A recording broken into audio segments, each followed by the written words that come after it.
Hello बच्चों। तो आज हम हाजिर हैं आप लोगों के सामने मोल कंसेप्ट चैप्टर के फाइनल पार्ट के साथ।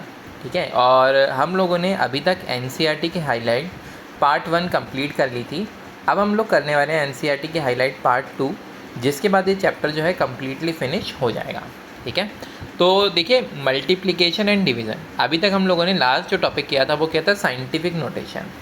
अब साइंटिफिक नोटेशन में कुछ नंबर लिख रखे हैं, उनको कैसे मल्टीप्लाई किया जाता है ये हमसे पूछा जा रहा है। देखो, कभी भी अगर आपको साइंटिफिक नोटेशन में नंबर गिवन है और उनकी मल्टीप्लाई पूछी है या उनकी डिवाइड पूछी है, तो आप हमेशा क्या करो, ये जो न्यूमेरिकल वैल्यू आपके सामने है कैपिटल N जिसे हमने लिखा था, जैसे यहाँ पर 5.6 और 6.9, इनको एक साथ लिख लो मल्टीप्लाई में। और इनकी मल्टीप्लाई तो आप नॉर्मली जानते ही हो कैसे होती है। ठीक है, तो इनको मल्टीप्लाई करके जैसे आंसर आया यहाँ पे 38.64, जो भी आपका आंसर आएगा आप निकाल लेना। और ये जो पावर्स हैं इन्हें आप अलग से मल्टीप्लाई में डाल लो। जब आप पावर्स को मल्टीप्लाई करते हो तो जैसे कि अगर आप क्या कर रहे हो 10 की पावर a मल्टीप्लाई बाय 10 की पावर b, तो वो क्या हो जाता है 10 की पावर a प्लस b हो जाता है। इसी तरीके से जब आपने किया 10 की पावर 5 प्लस 10 की पावर 8, ठीक है, तो ये क्या होगा 10 की पावर 5 प्लस 8 है। ठीक है, 10 की पावर 5 इंटू 10 की पावर 8 जब आपने किया तो ये पावर्स क्या हो गई, ऐड हो गई, यानी कि 5 प्लस 8 हो गई।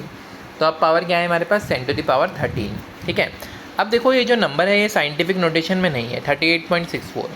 आपको साइंटिफिक नोटेशन में बदलने के लिए क्या करना पड़ेगा, डेसिमल को लेफ्ट साइड में सरकाना पड़ेगा।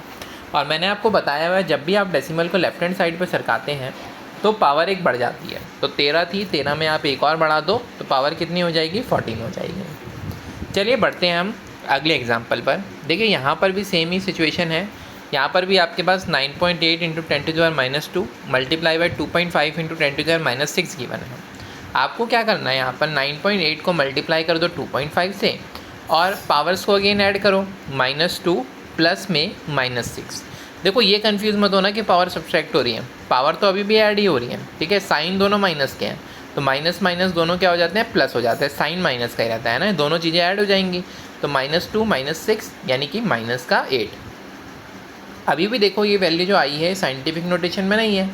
साइंटिफिक नोटेशन में बदलने के लिए आप क्या करो, एक डेसिमल को लेफ्ट साइड में सरका दो तो ये वैल्यू क्या हो जाएगी। अब देखो आप क्या करोगे, क्योंकि आपने लेफ्ट साइड में डेसिमल को सरकाया है तो एक ऐड करोगे, एक ऐड करोगे तो अब क्या 10 टू द पावर -8 की जगह पे क्या हो जाएगा, 10 टू द पावर -7 हो जाएगा।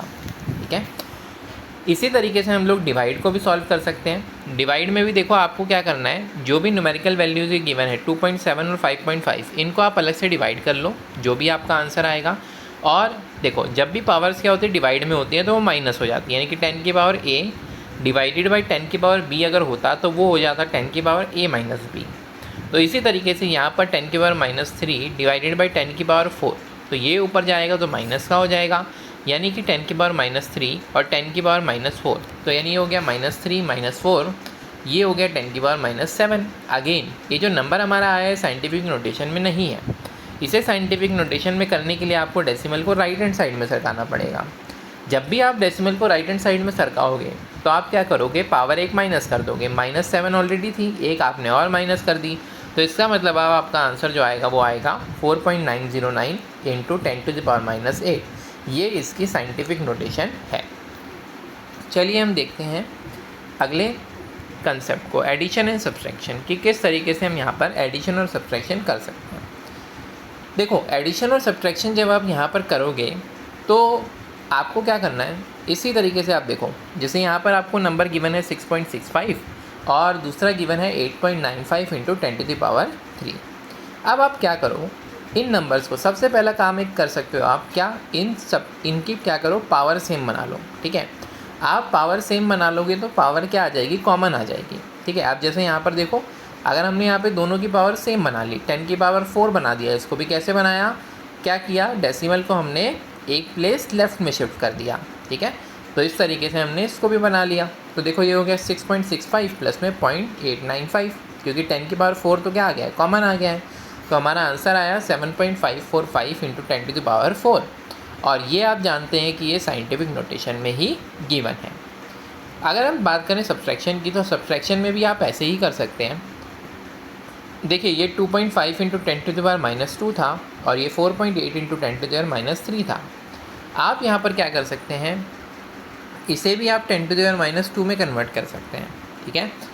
मर्ज़ी है आपकी, ऐसा ज़रूरी नहीं है कि आपको इसी को कन्वर्ट करना है, ठीक है। आप चाहें तो पहले वाले को कन्वर्ट करें, आप चाहें तो दूसरे वाले को कन्वर्ट करें, उससे कोई फ़र्क नहीं पड़ता, ठीक है। 2.5 × 10⁻² माइनस 0.48 × 10⁻²। अब 2.5 माइनस 0.48 आप करेंगे तो ये हो जाएगा 2.02, और जो कॉमन था वो था 10⁻²। नेक्स्ट हम बात करते हैं सिग्निफिकेंट फिगर्स की। देखो, कोई भी जब एक्सपेरिमेंट किया जाता है, कोई भी मेजरमेंट आप करते हैं, तो उसके अंदर कुछ ना कुछ अनसर्टेनिटी होती है ना। मैंने आपको ये चीज़ पहले भी बताई थी कि कोई भी मेजरमेंट के अंदर कुछ ना कुछ अनसर्टेनिटी होती है जिसके बारे में हम एग्जैक्टली नहीं बोल सकते, ठीक है। जैसे कि अगर हम बात करें, एक ऑब्जेक्ट का मास यहाँ पे ले रखा है ना, प्लेटफॉर्म बैलेंस, और ये जो मास ले रखा है 9.4 ग्राम आया। अब ये जो मास है, जब हमने क्या किया, एनालिटिकल बैलेंस में मेज़र किया। एनालिटिकल बैलेंस ना और भी छोटा नंबर मेज़र कर सकता है, तो इस पे जो मास है ये आया 9.4213 ग्राम। तो इसका मतलब क्या, पहले वाला सही नहीं था? पहले वाला भी सही था, लेकिन वो करेक्ट रीडिंग केवल यहीं तक दे रहा था, जबकि ये रीडिंग और आगे तक दे रहा है, ठीक है। तो आपको क्या होता है, अलग अलग नंबर तक वो फिगर्स मिलती हैं जिन्हें आप सिग्निफिकेंट मान सकते हो, जिनके बेसिस पे आपकी जो कैलकुलेशन है वो सही हो रही है, ठीक है। जहाँ तक आपको श्योर हो कि हाँ ये नंबर तो मुझे पक्का पता है, ठीक है, वो वाली चीज़ है। तो जो पक्का पता है वही सिग्निफिकेंट फिगर है हमारी, ठीक है। देखो, जो अनसर्टेनिटी है इन एक्सपेरिमेंटल और calculated values is indicated by mentioning the number of significant figures. Significant figures क्या होती हैं? मीनिंगफुल डिजिट्स होती हैं, which are known with certainty, जिनके बारे में तो हमें पक्का पता है, प्लस 1 विच इज़ एस्टिमेटेड और अनसर्टेन, ठीक है। प्लस वो वाली 1 जो कि क्या है, एस्टिमेट की गई है या फिर जो कि अनसर्टेन है, ठीक है। एक डिजिट कौन सी आएगी जो कि क्या होगी, अनसर्टेन होगी, ठीक है। जैसे यहाँ पर अगर हम बात करें तो हमेशा क्या है, जैसे यहाँ पर एक एग्जांपल लिया 11.2 ml। मैंने आपको एक एग्जांपल स्केल वाला भी दिया था और एक एग्जांपल ये भी हो गया कि जैसे 11.2 ml जब हम बोलते हैं, ठीक है, तो यहाँ पर जो 2 है ना लास्ट का, ये हम पक्का नहीं बोल सकते, ठीक है। ये हो सकता है कि ये 0.3 हो या फिर हो सकता है कि ये 0.1 हो, ठीक है। तो यहाँ पर अनसर्टेनिटी हमेशा रहती है किसकी, +-1 की। अब देखो, जब तक आपसे बोला ना जाए, आपको हमेशा जो अनसर्टेनिटी लेके चलनी है वो हमेशा +-1 की ही लेके चलनी है। अगर कुछ भी अलग लेनी होगी तो वो ऑलरेडी आपको क्वेश्चन में बता देगा, ठीक है। अब देखो, कुछ रूल्स हैं डिटरमाइन करने के लिए क्या, सिग्निफिकेंट फिगर्स को, ठीक है। अब वो रूल्स हम लोग एक बार ज़रा देख लेते हैं। देखो, जितनी भी नॉन ज़ीरो डिजिट्स होती हैं सब की सब आप क्या मानोगे, सिग्निफिकेंट मानोगे, ठीक है। एग्जांपल जैसे 285 सेंटीमीटर, इसके अंदर कितनी सिग्निफिकेंट डिजिट है, कोई जीरो है क्या, नहीं है, तो इसका मतलब 3 सिग्निफिकेंट फिगर है। अगर मैं बात करूँ 0.25 की, तो यहाँ पर कितनी सिग्निफिकेंट फिगर होंगी, 2, ठीक है। यहाँ पर कितनी सिग्निफिकेंट फिगर होंगी, 2। ज़ीरो को क्यों नहीं लिया, क्योंकि हमने बोला था कि नॉन ज़ीरो, ठीक है।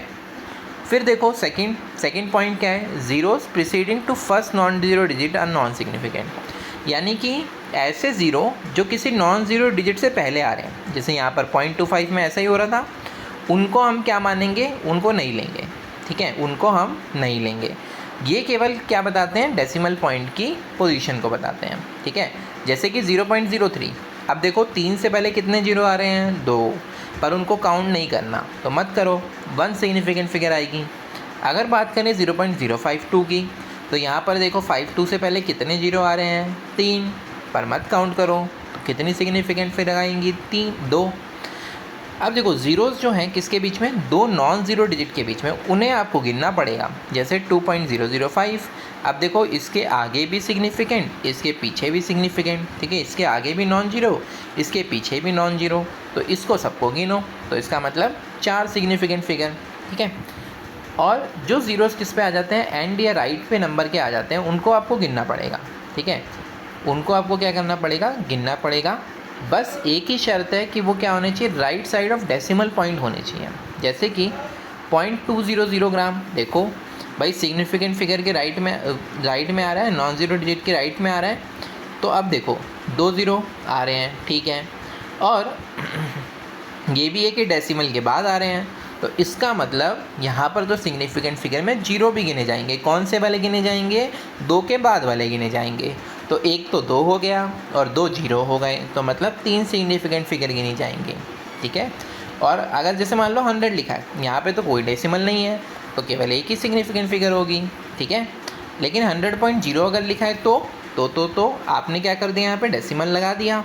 तो अब यहाँ पर कितने सिग्निफिकेंट फिगर हो जाएंगे, 4, ठीक है। इस तरीके से आप लोग कैलकुलेशंस को कर सकते हो, ठीक है। फिर देखो ये जो नंबर्स हैं साइंटिफिक नोटेशन में अगर लिखे जाते हैं, जैसे कि अगर आपने लिखा 1 × 10 का स्क्वायर, तो ये 1 है ना, ये 1 क्या है हमारा सिग्निफिकेंट फिगर 1। अगर लिखा 1.0 तो कितनी है, 2। अगर हमने लिखा 1.00 तो कितनी है, 3, ठीक है। तो इस तरीके से हमारी ये कैलकुलेशन यहाँ पर चलती हैं। उम्मीद करता हूँ आप लोगों को सिग्निफिकेंट फिगर्स वाला टॉपिक समझ में आ रहा होगा। देखो ये जो नीट का एग्ज़ाम लिया जाता है ना, इसके अंदर ना टॉपिक बदलते रहते हैं, ठीक है। अभी जैसे देखो पिछले 1-2 सालों से सिग्निफिकेंट फिगर पे क्वेश्चन फंसा रहे थे, अब इस बार सिग्निफिकेंट फिगर को छोड़ दिया। अब की बार जो क्वेश्चन था वो लिमिटिंग रीजन के ऊपर डाल दिया, ठीक है। तो बदल के क्वेश्चंस डाल दिए जाते हैं, पर कोई दिक्कत वाली बात नहीं है। अगर आपको चैप्टर पूरे अच्छे से आता है तो फिर फ़र्क नहीं पड़ता, वो आगे से क्वेश्चन डाल दे, पीछे से क्वेश्चन डाल दे, बीच में से डाल दे, कहीं से भी डाल दे टॉपिक से, भाई टॉपिक हमने सारे पढ़े हुए हैं, ठीक है। अब देखो यहाँ पर counting the number of object, for example 2 ball, 20 अंडे, ठीक है, कुछ भी ले सकते हो आप। इनमें इनफाइनाइट सिग्निफिकेंट फिगर होती है। क्यों इनफाइनाइट होती है? अरे भाई 2 बॉल अगर मैं बोल रहा हूँ तो आप 100% जानते हो कि 2 ही बॉल हैं। ऐसा थोड़ी ना है कि नहीं सर 2 बॉल नहीं है, यहाँ पे तो 2.001 बॉल है, ठीक है। या फिर आप बोलोगे कि सर नहीं यहाँ पे तो 1.99 बॉल हैं, ठीक है, या फिर 1.5 बॉल हैं, ऐसा तो नहीं बोलोगे ना भाई। सिंपल सी बात है, 2 बॉल है तो मतलब 2 बॉल क्लियर है, तो यहाँ पर अनसर्टेनिटी तो कुछ है ही नहीं, ठीक है। तो यहाँ पर इसलिए हम क्या लेते हैं, इसलिए हम लोग मानते हैं कि यहाँ पर infinite number of significant figures है। जैसे यहाँ पर 2 देखो, 2 हमें 100% श्योरिटी से पता है, 2 के बाद पॉइंट जितने भी लगा लो 0 ही आएगा, कहीं तक भी चले जाओ कोई फ़र्क नहीं पड़ेगा, ठीक है। तो इस तरीके से हम लोगों का ये जो सिग्निफिकेंट फिगर वाला टॉपिक है ये ख़त्म हो गया है। नेक्स्ट हम बात करते हैं प्रिसीशन और एक्यूरेसी की। देखो प्रिसीशन क्या होता है, प्रिसीशन मतलब क्या है, कोई चीज़ कितनी प्रिसाइज है, कोई चीज़ कितनी क्लोज है, किसके, एक सेम क्वांटिटी के आसपास, ठीक है। प्रिसाइज मतलब क्या होता है, जो कि बहुत क्लोजली, एक मतलब क्या हो रहा है कि बहुत एक सलीके से काम होता है, ठीक है। तो यानी अब इसके अंदर होता क्या है कि जैसे मान लो कोई एक बच्चे ने मेजरमेंट करी है ना, कोई बच्चा एक क्लास में गया, मान लो आप भी क्लास में गए, आपने देखा कि कोई एसिड है, उसको जब आप न्यूट्रलाइज़ करते हो, ठीक है, या फिर कुछ एसिड में अगर आप बेस डालते हो तो इतना बेस डालने तक तो कोई कलर चेंज नहीं होता, थोड़ा सा बेस ज़्यादा डल जाता है तो कलर चेंज हो जाता है, ठीक है। तो टीचर ने बोला कि भाई जहाँ पर कलर चेंज हो जाएगा वही पॉइंट आपको मुझे बताना है। अब आप गए टीचर के पास, आपने क्या किया, रीडिंग ली। उससे पहले आपने पहली रीडिंग ली, आपकी पहली रीडिंग आई 2 ml, आपकी दूसरी रीडिंग भी संयोग से मान लो 2 ml ही आ गई, ठीक है। आपकी तीसरी रीडिंग भी जो है वो भी 2 ml आ रही है, या बिल्कुल उसके आसपास की वैल्यू आ रही है।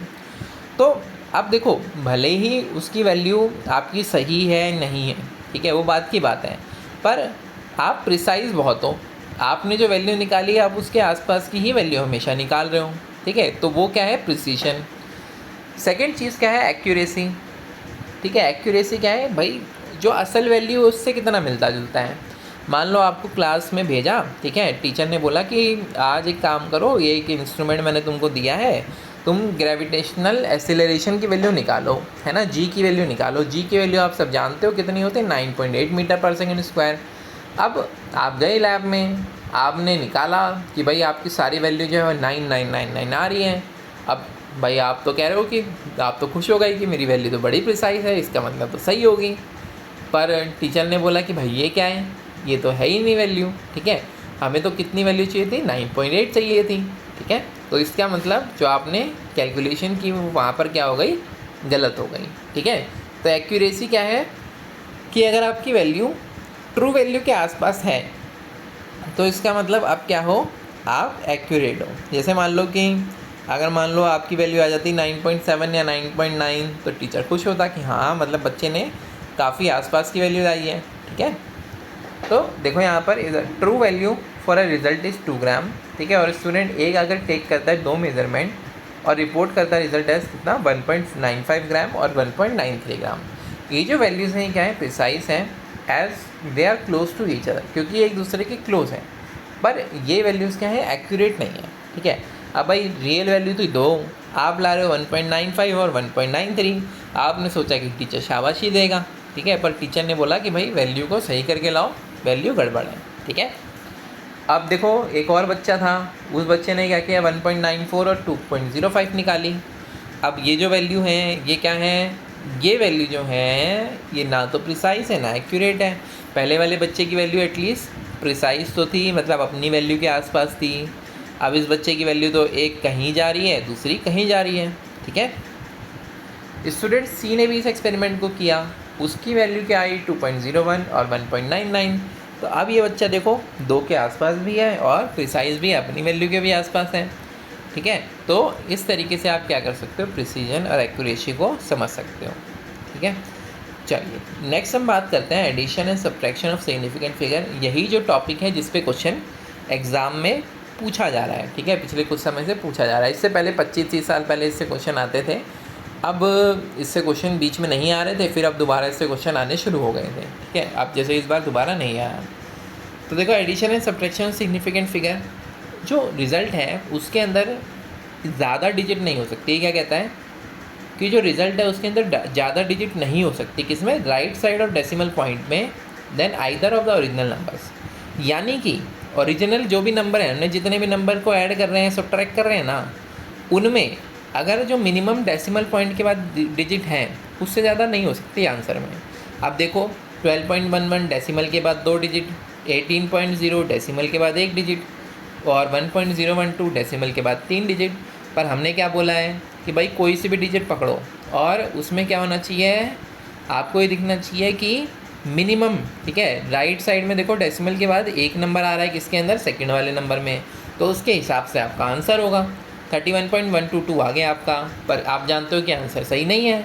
आपको सिर्फ और सिर्फ कहाँ तक लेना है, 31.1 तक लेना है। क्यों, क्योंकि इसके अगर आप लोगे तो फिर आप रूल को तोड़ दोगे। रूल में क्या है कि जितने भी डिजिट्स हैं उनके अंदर देखो जिसके अंदर मिनिमम आ रहा है डेसिमल के बाद नंबर, उसी डिजिट के हिसाब से आपको आंसर निकालना है। ठीक है, नेक्स्ट हम बात करते हैं multiplication and division of significant figures. अब देखो मल्टीप्लिकेशन और डिवीज़न क्या कहता है सिग्निफिकेंट फिगर का, जो रिजल्ट है must be reported with no more significant figures in the measurement with a few significant figures. जिसके अंदर भी कम से कम सिग्निफिकेंट फिगर आ रही है ना, उसके हिसाब से आंसर लिखोगे। देखो भैया देखो 2.5 जानते हो कितनी सिग्निफिकेंट फिगर हैं, 2। 1.25 जानते हो कितनी सिग्निफिकेंट फिगर है, 3। हमें मतलब है किससे, कम वाले से, तो कम वाले के हिसाब से देखेंगे अपन। तो अब देखो 3.125 आ गया हमारा आंसर मल्टीप्लाई करने पे, पर हम थोड़ी ना लेंगे, हमें क्या चाहिए, 2 चाहिए ना सिग्निफिकेंट फिगर, तो बाकी पीछे की 2 को उड़ा दो, तो हमारा क्या बचा आंसर 3.1। ठीक है, अब देखो कई बार जब आप सॉल्व कर रहे होते हैं ना क्वेश्चंस को, तो आपको ना राउंड ऑफ करना पड़ता है ना नंबर्स को। तो देखो राउंड ऑफ का रूल क्या है, राउंड ऑफ आप किस तरीके से करोगे। देखो जो सबसे राइट वाली डिजिट है ना, ठीक है, जिसको हमें हटाना है, अगर वो क्या है मोर देन 5 है, तो जो प्रीसीडिंग नंबर है उसे क्या कर देते हैं, 1 से बढ़ा देते हैं। फॉर एग्जांपल अगर मैं आपके सामने एक एग्जांपल लूँ कि मेरे पास एक नंबर था 1.386, एक काम करता हूँ मैं पेन चेंज कर लेता हूँ क्योंकि ये अलग उससे मार्क है ना, आपको शायद दिखाई नहीं दे रहा होगा। ठीक है, 1.386। अब देखो भाई आपको पता है कि मैंने लिया है 1.386, ये 5 से बड़ा नंबर है ना लास्ट वाला, तो आप क्या करो, आप पूरे को, ये जो 8 था, 8 को क्या करो 1 से बढ़ा दो। ठीक है, 8 को क्या करो 1 से बढ़ा दो, यानी कि लास्ट वाले नंबर को पकड़ो। लास्ट वाला नंबर अगर 5 से बड़ा है तो उससे पहले वाले नंबर को 1 से बढ़ा दो, लास्ट वाले को गायब कर दो, सिंपल है। तो क्या आ गया 1.39 आंसर आ गया। इसमें देखो अगर ये जो नंबर है लेस देन 5 है, जो सबसे लास्ट वाला नंबर है ना, वो अगर लेस देन 5 है तो आप क्या करो, तो उस वाले केस में जैसे यहाँ पे 4 है, लेस देन 5 हुआ ना, तो इससे पहले वाले नंबर को एज इट इज़ छोड़ दो और इसको गायब कर दो। ठीक है, तो अब आंसर क्या आया 4.33। नेक्स्ट देखो अगर जो राइट मोस्ट डिजिट जिसे हटाना है वो 5 ही हो, तो अब क्या करोगे भाई, अब क्या करेंगे, देखो 6.35 अगर है, जब भी ऑड आ जाए, ठीक है, इस 5 से पहले अगर ऑड नंबर आ जाए तो आप राउंड ऑफ कर दो, 3 को बना दो 4। ठीक है, 5 को बना दो 6, 7 को बना दो 8, ऐसे कर दो आप। लेकिन अगर कभी भी क्या आ जाए यहाँ पर इवन नंबर आ जाए, जैसे 2 4 6 8, तो आप उसको चुपचाप रहने दो। जैसे 6.25 था तो इसको राउंड ऑफ करके 6.2 ही कर दो। ठीक है, मैं उम्मीद करता हूँ आप लोगों को ये टॉपिक समझ में आ गया होगा। बहुत ही इंपॉर्टेंट टॉपिक था। ठीक है, significant figure, multiplication and division of significant figure, addition and subtraction of significant figure, और आसान है, कुछ ऐसा कुछ नहीं है कि इसके अंदर आप लोगों को बहुत ज़्यादा परेशानी हो। ठीक है, अब देखो ये चीज़ हम ऑलरेडी पढ़ चुके हैं, मैं फिर भी आप लोगों को एक बार दिखा देता हूँ। देखिए, laws of chemical combinations, law of conservation of mass, ये किसने दिया था? एंटोइन लेवोइजर ने दिया था। किसमें? 1789 में। और इसमें क्या बोला गया था? Matter can neither be created nor be destroyed. इसके बाद लॉ ऑफ डेफिनेट प्रोपोर्शन आया था, जो कि जोसेफ प्राउस्ट ने दिया था। ठीक है, ये क्या बोलता था कि गिवन कंपाउंड हमेशा कंटेन करता है exactly the same proportion of elements by weight, है ना। दुनिया में कहीं से भी उठा लो, हमेशा क्या आएगा? सेम आने वाला है। ठीक है, तो ये चीज़ किसने बोली थी? जोसेफ प्राउस्ट ने। ठीक है, नेक्स्ट हम लोगों ने बात की थी लॉ ऑफ मल्टीपल प्रोपोर्शन। ठीक है, लॉ ऑफ मल्टीपल प्रोपोर्शन किसने दिया था? डाल्टन ने दिया था। और कब दिया था? सन 1803 में दिया था। ठीक है, और ये स्टेटमेंट हम लोग ऑलरेडी लिख चुके हैं, हम लोग पढ़ भी चुके हैं। मैं आप लोगों को एनसीईआरटी की स्टेटमेंट दिखा रहा हूँ। ठीक है, ताकि आप लोगों को कहीं पर भी कोई कन्फ्यूज़न ना रहे। ठीक है, if 2 elements can combine to form more than 1 compound, अगर एक से ज़्यादा कंपाउंड बनाने के लिए कंबाइन करते हैं, ठीक है, more than one compound, the masses of one element that combine with a fixed mass of other element are in a ratio of small whole numbers। ये हमेशा क्या होंगे? स्मॉल होल नंबर्स की रेशियो में होंगे। नेक्स्ट था हमारा गेलुसेक्स law. ठीक है, ऑफ गैसियस वॉल्यूम्स। ये किसने दिया था? गेलुसेक ने दिया था। कब? 1808 में। कि जब गैसेस कंबाइन करती हैं या प्रोड्यूस होते हैं केमिकल रिएक्शन में, तो वो हमेशा किस में करती हैं? एक सिंपल रेशियो में होती हैं, बाय वॉल्यूम प्रोवाइडेड। हाँ, बस एक ही कंडीशन होनी चाहिए, क्या? कि सभी गैसेस सेम टेम्परेचर और प्रेशर पर हो। नेक्स्ट हम बात करते हैं एवोगैड्रो लॉ। ये 1811 में इन्होंने दिया था कि एवोगैड्रो ने क्या बोला था? Equal volume of L gases at same temperature and pressure should contain equal number of molecules. ये कंडीशन तो हम आज भी फॉलो करते हैं ना। एसटीपी वाली कंडीशन आपको याद होगा कि एसटीपी पे हम क्या मान के चलते हैं कि किसी भी गैस के अंदर आप लोगों को एक पर्टिकुलर वॉल्यूम दिखाई देता है। ठीक है, अब देखो 22.4 लीटर लो, 22.7 लीटर लो आप। ठीक है, इस तरीके से लेके यहाँ पे सॉल्व वैल्यू को कर सकते हो। ठीक है, तो आप लोगों को एक्चुअली बुक्स में ना दोनों मिल जाता है, तो आप कंफ्यूज मत हो ना। कहीं पे आपको 22.4 लीटर मिले, ठीक है, कहीं पे आपको 22.7 लीटर मिले, आप कंफ्यूज मत होना। ठीक है, दोनों आपके लिए चल जाएंगे। बाकी एक्चुअली में जो होता है वो मैंने आपको वीडियो में ऑलरेडी बता दिया। ठीक है, यहाँ पर देखो फिगर 1.9, 2 वॉल्यूम्स ऑफ हाइड्रोजन जो है रिएक्ट कर रहा है किसके साथ? एक वॉल्यूम ऑफ ऑक्सीजन के साथ। क्या बनाने के लिए? 2 वॉल्यूम वाटर वेपर बनाने के लिए। ठीक है, नेक्स्ट देखो Dalton's atomic theory. Dalton's atomic theory अब देखो 9th में आप लोग ये पढ़ चुके होंगे डाल्टन्स एटॉमिक थ्योरी। फिर भी देखो मैटर जो है इसमें क्या होता है? इंडिविजुअल एटम होते हैं, यानी कि एटम्स होते हैं जिनको तोड़ा नहीं जा सकता। ठीक है, हालांकि हम लोग जानते हैं कि एटम्स के अंदर और भी छोटी छोटी चीज़ें होती हैं।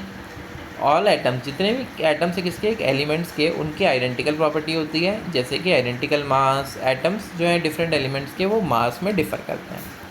कंपाउंड्स जो है फॉर्म्ड, ठीक है, कब बनते हैं? When atoms of different elements combine in a fix ratio. जब एटम्स जो है किसके? डिफरेंट एलिमेंट के वो कंबाइन करते हैं किसके अंदर? एक फिक्स रेशियो के अंदर। केमिकल रिएक्शन क्या इन्वॉल्व करती है? Reorganization of atoms. ठीक है, they are neither created not destroyed in a chemical reaction. ये ना तो किसी केमिकल रिएक्शन में डिस्ट्रॉय होते हैं और ना ही किसी केमिकल रिएक्शन में क्रिएट होते हैं। ठीक है, डाल्टन्स थ्योरी जो है वो एक्सप्लेन नहीं कर पाई किसको? केमिकल कॉम्बिनेशन के लॉज को। ठीक है, और साथ ही साथ डाल्टन्स थ्योरी जो है इसने सारे लॉज ऑफ केमिकल कॉम्बिनेशन जो है वो एक्सप्लेन कर दिए थे। सिर्फ एक लॉ को एक्सप्लेन नहीं कर पाई थी, वो था लॉज ऑफ गैसियस वॉल्यूम्स। ठीक है, कि भाई ये एक रीज़न नहीं बता पाई किसके लिए? कि कंबाइनिंग ऑफ एटम्स, कि क्यों एटम्स जो है कंबाइन हो रहे हैं। ठीक है, जो कि बाद में जो अदर साइंटिस्ट थे उन्होंने हम लोगों को बताया। ठीक है, एटॉमिक मास की अगर हम बात करें तो हाइड्रोजन लाइटेस्ट है। ठीक है, तो पहले क्या मान लिया जाता था कि ना हाइड्रोजन के मास को ही 1 मान लेते थे और उसके हिसाब से हम क्या करते थे? बाकी के मास को कैलकुलेट किया करते थे। लेकिन बाद में और थोड़ी सी हमें ज़्यादा स्टेबल यूनिट मिली, ज़्यादा अच्छी यूनिट मिली, तो हमने स्टैंडर्ड जो है उसको चेंज कर दिया। ठीक है। आज की डेट में हम क्या करते हैं, कार्बन 12 का जो आइसोटोप है, ठीक है, उसको स्टैंडर्ड मानते हैं और उसका हम क्या लेते हैं 1/12 लेते हैं मास का, उसे हम क्या मानते हैं 1 AMU, एक एटॉमिक मास यूनिट हम उसे बोलते हैं, ठीक है। तो अगर आपसे 1 AMU कोई पूछता है तो आप क्या बोलोगे, is defined as a mass exactly equal to 1/12 of the mass of 1 carbon atom, ठीक है। तो ये आपका हो गया एटॉमिक मास। देखो 1 AMU ये कैलकुलेशन हम लोगों ने ऑलरेडी लिखी हुई है, ठीक है। कॉपी के अंदर 1 AMU कितना होता है 1.66056 इंटू 10⁻⁻24 ग्राम। आपसे इतना आगे कोई नहीं पूछेगा, आपको बस इतना याद होना चाहिए 1 AMU किसके बराबर होता है 1.66 इंटू 10⁻⁻24 ग्राम, ठीक है। आज की डेट में AMU को हमने रिप्लेस कर दिया है और उसकी जगह पे क्या लिखा हुआ मिलता है, U लिखा हुआ मिलता है, ठीक है। कंफ्यूज मत होना, ये चीज़ें देखो AMU भी कहीं लिखा हुआ मिलेगा, कहीं U भी लिखा हुआ मिलेगा, ठीक है। जिसे हम क्या बोलते हैं, U को हम क्या बोलते हैं यूनिफाइड मास, ठीक है। तो ये चीज़ आप लोगों की हो गई। एवरेज एटॉमिक मास हम लोगों ने डिटेल में सॉल्व किया है, ठीक है। मॉलिक्यूलर मास क्या होता है, sum of atomic masses of elements present in a molecule, ठीक है। फिर उसके बाद फार्मूला मास पे भी हमने डिस्कशन किया था। फिर अगर हम बात करें 1 मोल की, तो 1 मोल में क्या होता है, इतने एटम्स, ठीक है, इतनी एंटाइटीज किसी भी चीज़ की होती हैं। 6.022 इंटू 10⁻23 इतना बहुत है, ठीक है। इससे ज़्यादा आपको ये आगे याद नहीं करना। एवोगैड्रो कांस्टेंट Na, यूनिट क्या होती है इसकी पर मोल, और इसी को हम क्या बोलते हैं एवोगैड्रो नंबर बोलते हैं, ठीक है। मास जो है किसका, कार्बन 12 एटम का, ये डिफाइन किया गया किससे, by mass spectrometer and found to be equal to, और ये कितना पाया गया, लगभग ये पाया गया 1.992648 इंटू 10⁻⁻23 ग्राम, ठीक है। और हम जानते हैं कि 1 मोल कार्बन जो है वे करता है कितना 12 ग्राम, ठीक है। तो हमने क्या किया 12 ग्राम डिवाइडेड बाय 1.992648 इंटू 10⁻⁻23 कितना आ गया हमारे पास 6.022 इंटू 10⁻23 एटम्स पर मोल। और यही क्या है, एवोगैड्रो जी के सम्मान में इसका नाम क्या रख दिया गया, एवोगैड्रो नंबर, ठीक है। देखो जो मास है किसका 1 मोल ऑफ अ सब्सटेंस इस इन ग्राम, इसको ही हम क्या बोलते हैं मोलर मास, ये हमने लिखा हुआ है कॉपी के अंदर भी। नेक्स्ट देखो यूनिट है mass percent of an element, mass of element in compound divided by molar mass of compound into 100। Empirical formula है for molecular formula. Empirical formula क्या था, सिंपलेस्ट होल नंबर रेशियो, ठीक है, various atoms present in a compound. जबकि जो molecular formula है वो क्या करता है, शो करता है exact number of different types of atoms जो कि प्रेजेंट है किसके अंदर, इन अ मॉलिक्यूल ऑफ कंपाउंड, एक कंपाउंड के मॉलिक्यूल में। यही अगर हम बात करें स्टोइशियोमेट्री और स्टोइशियोमेट्रिक कैलकुलेशंस की, तो स्टोइशियोमेट्री जो है इसका मतलब क्या होता है, ठीक है, एलिमेंट की मेजरमेंट करना, ठीक है, जो डील करता है किसके साथ, calculation of masses sometimes volumes of reactant and product in a chemical reaction. और स्टोइशियोमेट्री के ऊपर भी हम लोगों ने ढेर सारे क्वेश्चंस हम लोगों ने अटैम्प्ट किए हुए हैं, ठीक है। तो अब इस तरीके से हम लोग चैप्टर की समाप्ति पर पहुंच गए हैं, ठीक है। मैं आप लोगों को एक दो चीज़ें जो और हैं वो बता देता हूँ।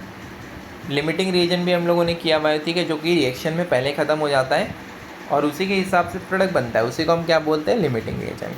जो कंसंट्रेशन ऑफ सॉल्यूशन है और अमाउंट ऑफ सब्सटेंस जो प्रेजेंट है किसके अंदर, एक गिवन वॉल्यूम के अंदर, उसे एक्सप्रेस किया जा सकता है किससे, मास परसेंट से, मोल फ्रैक्शन से, मोलैरिटी से, मोलैलिटी से। हमने एक दो यूनिट और भी पढ़ी थी जिनसे एग्ज़ाम में क्वेश्चंस पूछ लिया जाता है, ठीक है। देखिए मास परसेंट आपको गिवन है mass of solute by mass of solution into 100।